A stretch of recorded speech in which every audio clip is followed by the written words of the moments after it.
Hi, everybody. Welcome to Coach's Playbook with Paul LaPolice, your home for elite CFL breakdown and analysis of this awesome game we love up here in Canada.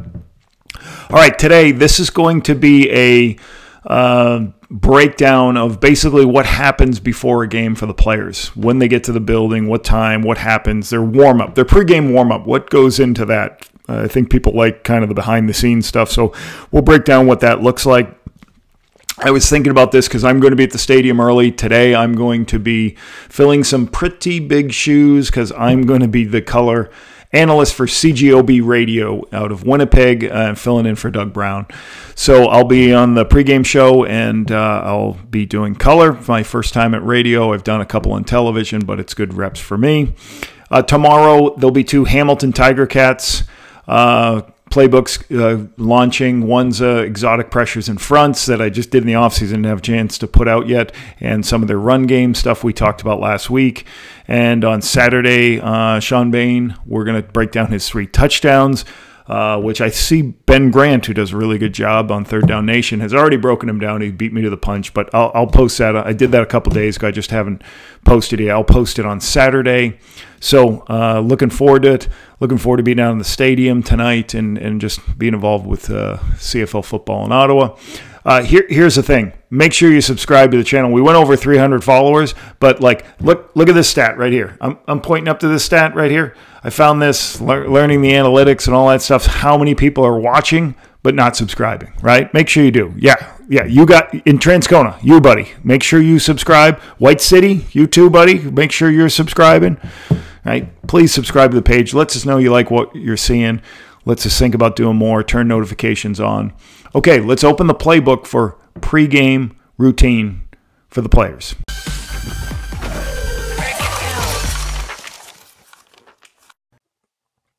Here's a game day script or basically a schedule for a generic schedule for a game day.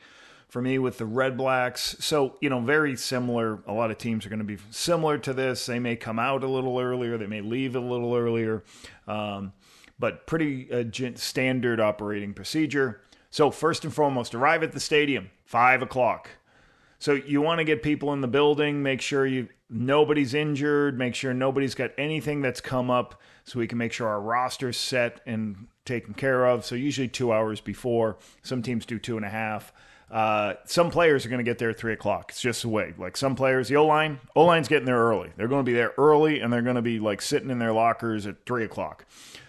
Some guys show up right at 5 o'clock. Some guys show later than that and sometimes get fined.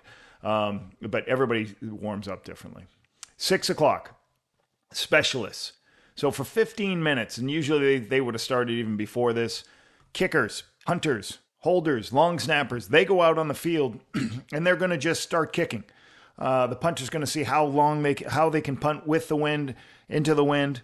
And more importantly, one of the most important things is the field goal kickers. So they're going to start their kicking schedule. So they're going to start kicking from the 30, left hash, middle, right hash, back up to the 40, then to the 50. And so they're going to gauge what their ability is to kick into the wind and with the wind. So they can come up with a number.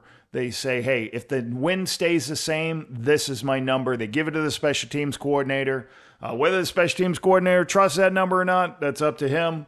And, that's communicated to the head coach or the special teams coordinator so they have an understanding. So the specialists and the kick returners are going to be out there getting extra reps, looking the ball into their hand for those specialists. Those guys get a lot of reps early. Then there's something called early outs. Early outs in pat and go is quarterbacks, receiver, running backs, and DBs.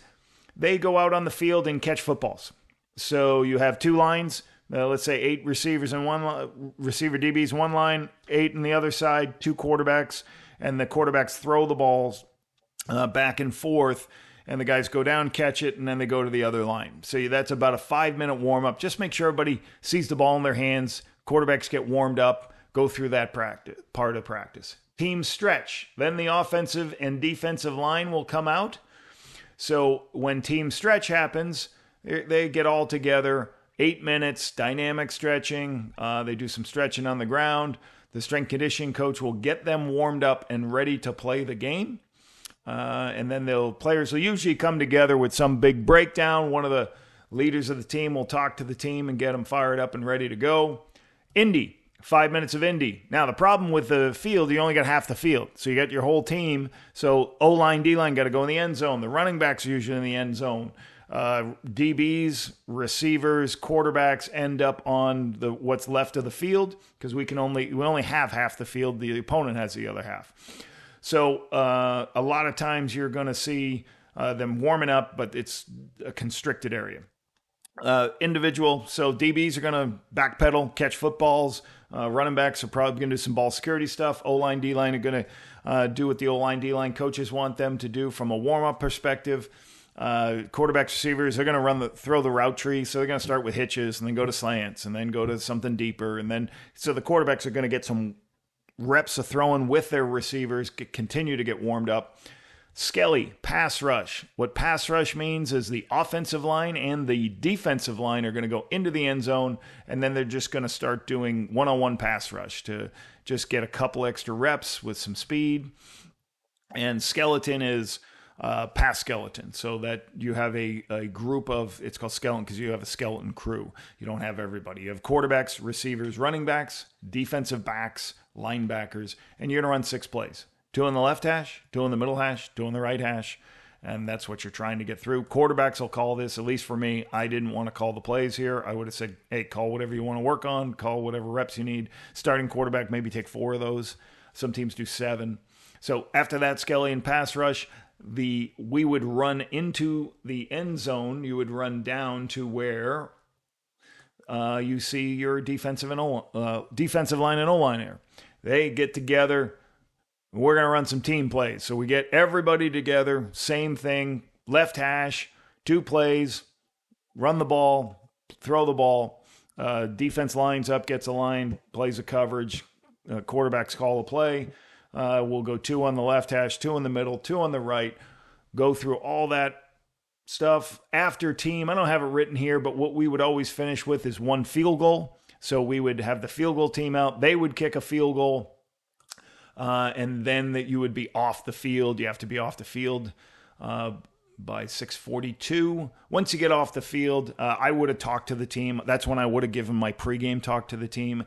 I kind of liked it on the field because I wanted, here's me imparting my words. The rest of the time is for you to prepare and get ready. And also a little bit, sometimes the media wouldn't be recording me. I'd rather, our team stuff be together and they don't record as much on the field.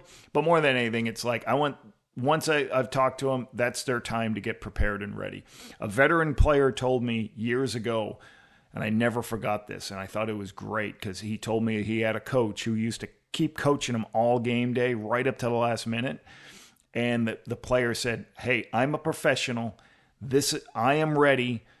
Like, you got all week to get me ready to play, but on game day, it's my day to get focused and prepared. And I've never forgot that. I think that doesn't mean you can't give advice, but you have to let them prepare and get ready on their own.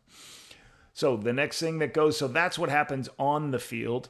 You go back inside, and you're going to get a 6:52. They're going to give you a 5-minute warning. They're going to tell you, hey, almost time to come out. Somebody's going to alert you from the league. It's like, hey, 5-minute warning, coach. So then players are going to go in. They're going to get changed, whatever they need to get changed. Some players put pads on. There'll be a prayer. And everybody just last-minute things they got to do to get focused and ready. Introductions, they'll introduce whatever part of the team they're introducing. At 7:02, we all get in a line and pay our respects to the great national anthem of Canada. And after that, the captains will go out and they will get their decisions on what to do from the coaches, have a coin toss, and then you go beat your opponent.